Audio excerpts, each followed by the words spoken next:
Welcome back.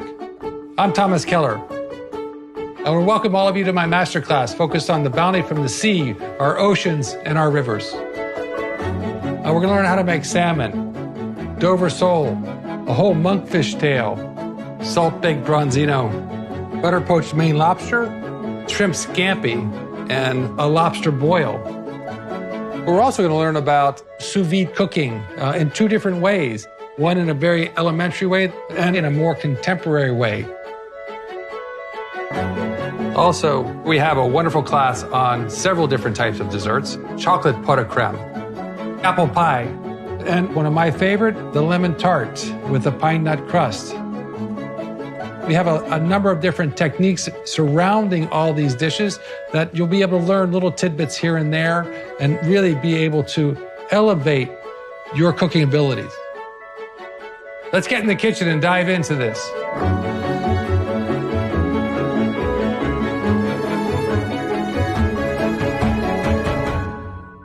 Seafood, one of my favorite ingredients. It takes me back to when I was a young chef. One of my first jobs in Newport, Rhode Island was as a poissonnier. A poissonnier is somebody who cooks fish. And it was just an extraordinary moment in my life because I got to work with so much fish. There's so much more variety of fish than there is meat.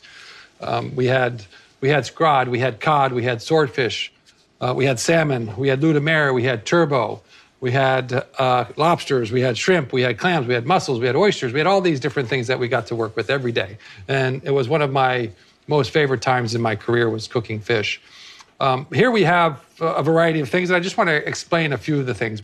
In here we have what we call round fish. So the round fish are fish that are more or less round.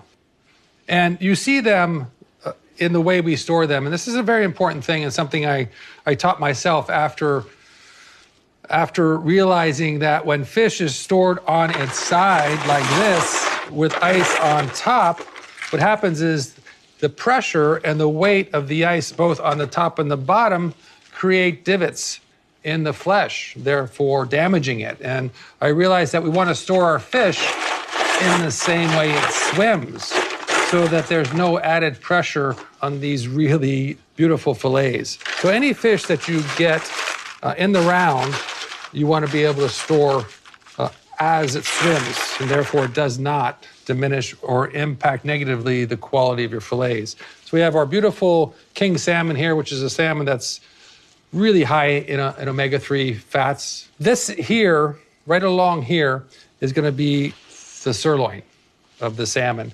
And that is relatively the same thickness from here to about here.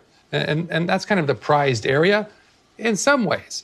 Here is the belly, which is also very prized because of the amount of fat that it has in it.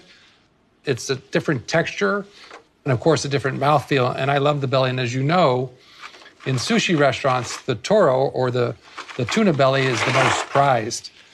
Here we have a bronzino, and I just want to kind of make you aware of the freshness of a fish and how to realize that. So on both these fish, we have bright, clear eyes that are bulging, and that's a true sign of freshness.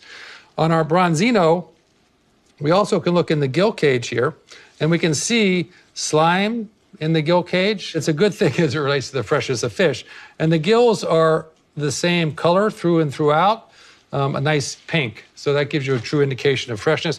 And also just how the flesh responds to when you touch it, if it bounces back. So that's a true sign of the freshness of the fish. Again, we always want to store them in the same way they swim. Here we have a beautiful turbot. It's a flat fish. And this one, you can see, has eyes on the same side of its head. When it's born, the eyes are on opposite sides, and then as it starts to grow, the eyes migrate to one side. You also see the top of this is a dark color. And this is the way the fish lays on the bottom of the ocean so that it's protected. It kind of puts itself in there, some sand around it. And the darkness is also because of the light that comes through the water. Because if you look at the other side, it's almost totally white. And so this would be the bottom of the flatfish.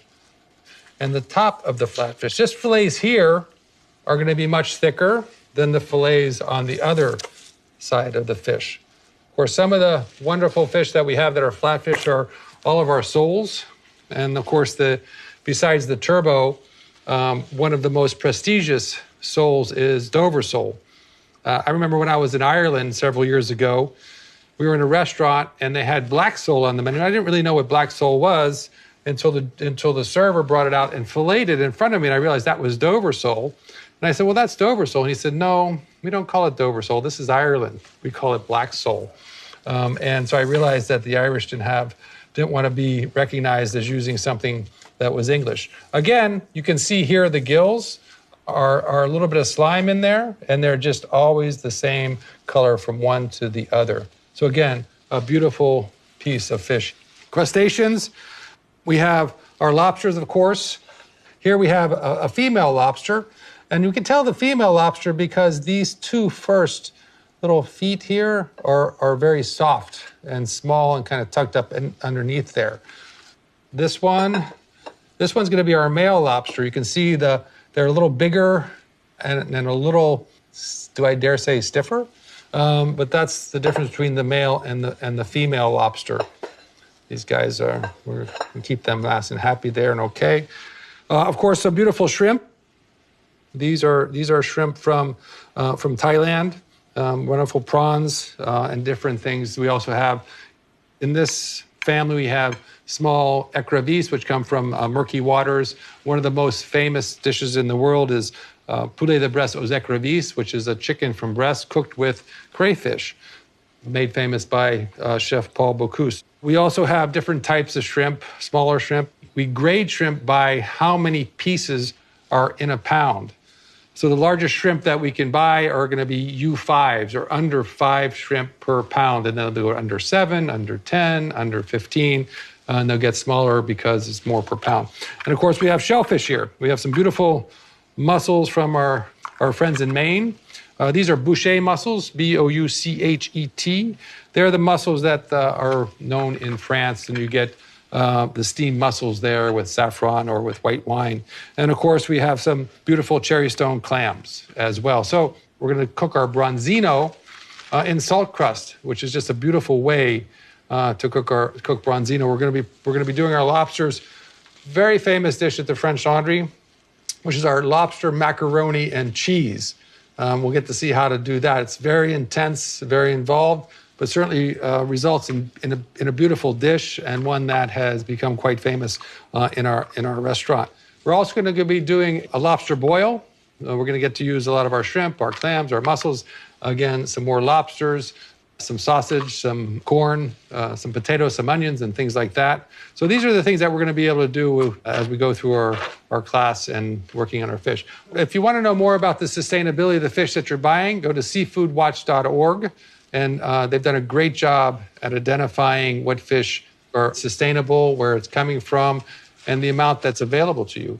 One of the things that we have to recognize is there are more of us, there are more people eating fish today. I'm one of them.